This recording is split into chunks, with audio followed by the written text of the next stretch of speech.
The Democrats are always asking, how do we win back men? Just be real. Not a monster and not a doormat. Is that so hard?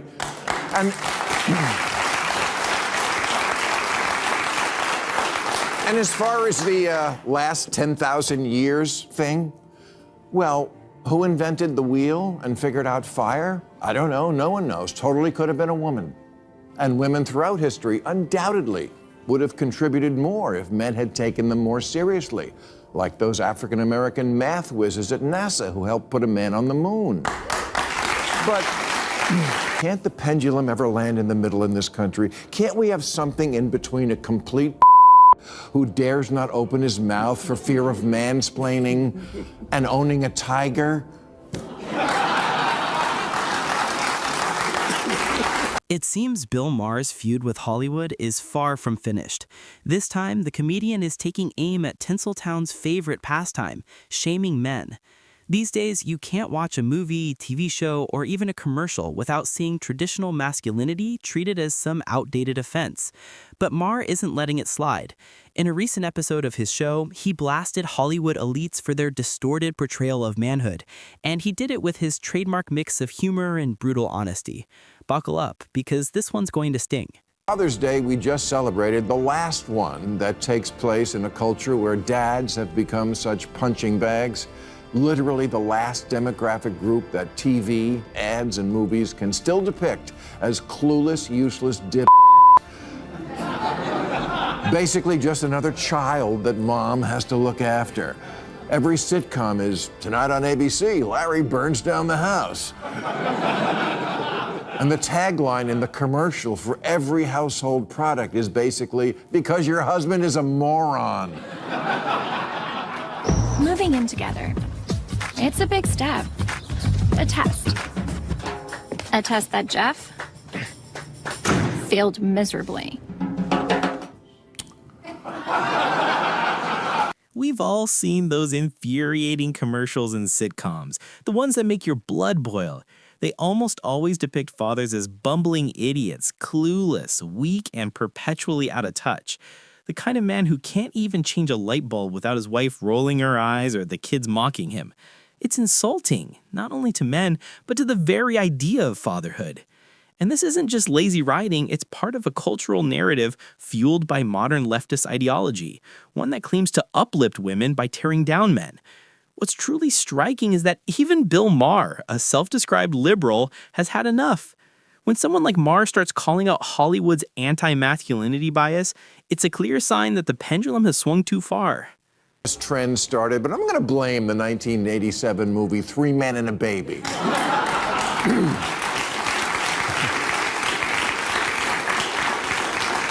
The premise of which is that three grown men can't manage to keep a baby alive. The same year gave us Married with Children, with its idiot shoe salesman of a father, followed by an endless parade of eye-roll, short-bus dads, Homer Simpson, Family Guy, Modern Family, Malcolm in the Middle, Everybody Loves Raymond, Home Improvement, according to Jim. And it's not just the old-school broadcast TV sitcoms. It's everywhere. It's highbrow streaming stuff, it's major motion pictures, it's minor motion pictures. It's in everything. And look, I know I don't have any kids. I made a different choice in life and decided to have money. This trend, I believe, started sometime in the 1980s, quietly passed through the 1990s, and still dominates our screens today in the 2020s. Mocking men has become a kind of cultural sport, one that never went out of fashion. It makes you wonder, what did men do to deserve being caricatured like this? Fathers reduced to fools, husbands shown as burdens, and masculinity itself branded as toxic. And here's the kicker, you're not even allowed to question it. The moment you do, you're labeled insecure, fragile, or defensive. For decades, men have been expected to laugh it off, stay silent, and accept being the punchline in a cultural joke that never ends. These shows, they can't all be lying about what it's like to have kids. Your EQ is off the charts, Nick. Aha, Nick. I'm Nick now. What happened to Dad? Well, I don't know, Nick. What happened to Dad? hate coming here. Why are you acting so? I mean, it is only $10. Bro, do you hear how they talk to me? Do you hear how you gotta say something? Whoa, hold on. When are you guys planning on coming home? By 11 or 12? Yeah, same. You know you both have school tomorrow. Oh, that's true. We do.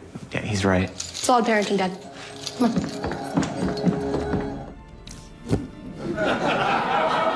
Equally troubling is how children are portrayed in modern films and sitcoms. They're not only depicted as smarter than their fathers, but often as insolent, disrespectful, and perpetually irritated with them. The father figure is reduced to a clueless buffoon, an obstacle who constantly embarrasses the family. And when a child does show affection, it's rarely sincere. It's often manipulation to get what they want. This kind of storytelling has become so normalized that most audiences barely even notice it anymore. But beneath the humor lies a dangerous message, one that subtly teaches viewers, especially young ones, that fathers are meant to be mocked, not honored. Trump, they think the rules don't apply to them. And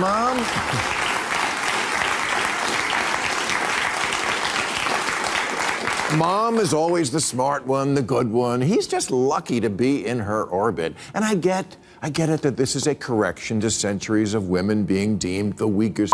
But how long does the correction last? And when will men stop making me throw up in my mouth with the way they pander so nakedly? Ryan Gosling says, I think women are better than men. They're better than us. And Harry Styles' t-shirt agrees. Terry Crews believes it. He says women are smarter than men for real. Even Barack Obama says about women that what I can say pretty indisputably is that you're better than us. Really? Because I don't remember Michelle taking out bin Laden.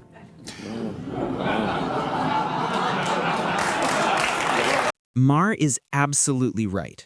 The amount of performative pandering by men today is enough to make anyone cringe. Of course, women are intelligent, capable, and deserving of respect. No one disputes that. But somewhere along the way, genuine admiration turned into performance art. You see it everywhere. Men bending over backward to appear woke, showering women with exaggerated praise that feels less like respect and more like desperation. What used to be love, care, and partnership has been replaced by hollow flattery meant to earn social approval. Ironically, this over-the-top praise feels patronizing, not empowering. Maher's point hits hard. When admiration loses authenticity, it stops being respect. It becomes manipulation disguised as virtue. Carol's quick human history recap. Men, we've been running the show since, what, 10,000 BC? Something like that? And we're not doing so good. Isn't it just time for women to run the planet? Yes, a sentiment Leonard Cohen concurs with, saying, I wish the women would hurry up and take over. Well, you know what? Many of them have.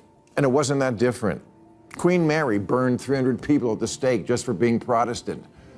Cleopatra, Catherine the Great, Golda Meir, Indira Gandhi, none of them were any less violent or hard than men. Hillary voted for the Iraq War. Marie Antoinette let them eat cake. That's completely true. Leadership, whether male or female, always comes with mistakes, pressure, and responsibility. It's not a matter of gender, it's the nature of power itself. Running a country or leading any major institution involves impossible choices, enormous stakes, and constant risk of failure. To assume that women would automatically govern better just because they're women is naive and dangerous. Competence, not chromosomes, should decide who leads. When people are placed in power simply to tick a diversity box or make a political statement, it doesn't empower them. It sets them up for backlash and resentment. Equality should mean equal opportunity, not forced representation. True leadership isn't about gender. It's about vision, wisdom, and the courage to make tough decisions. Being historically naive, this cringy pandering is why teenage boys flock to jerks like Andrew Tate. Now, if you don't know who he is, your teenage son does. He's an accused turned influencer whose videos get billions of views, where he says things like women should bear responsibility for being. Yes, he's a huge and your kid thinks he's cool. Because that's the choice of role models that an American teenage boy has, either performative or the manosphere. Maher makes another powerful point here. This excessive pandering to womanhood has created a generation of confused young men who no longer know what masculinity even means. Many teenage boys are growing up without strong male role models, no one to teach them strength, discipline, or integrity. The few public figures they see often seem more interested in appeasing women than standing for anything real. As a result, these boys turn to online influencers who sell them distorted, toxic versions of manhood. It's a crisis of identity born from cultural imbalance. When society constantly tells young men that masculinity is dangerous or outdated, they'll look elsewhere for validation, even if it means following the loudest, most misguided voices online. Ever land in the middle in this country? Can't we have something in between a complete who dares not open his mouth for fear of mansplaining and owning a tiger?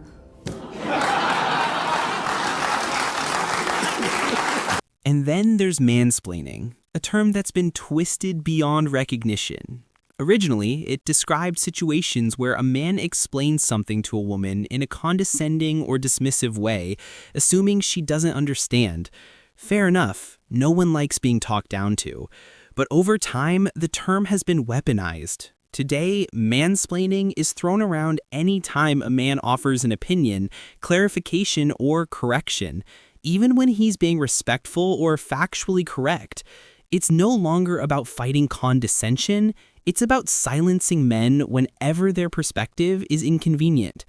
This distorted version of equality has turned normal dialogue into a minefield, where men are afraid to speak for fear of being labeled sexist.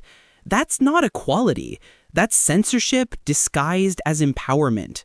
They're always asking, how do we win back men? Just be real. Not a monster and not a doormat. Is that so hard?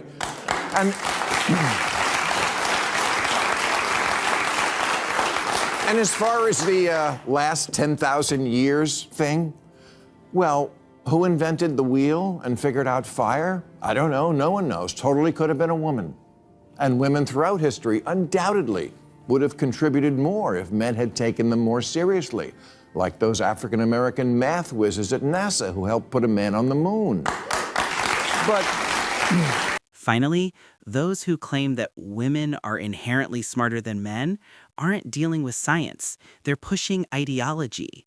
No one is denying that women are brilliant, capable, and successful, but celebrating women's achievements doesn't require diminishing men.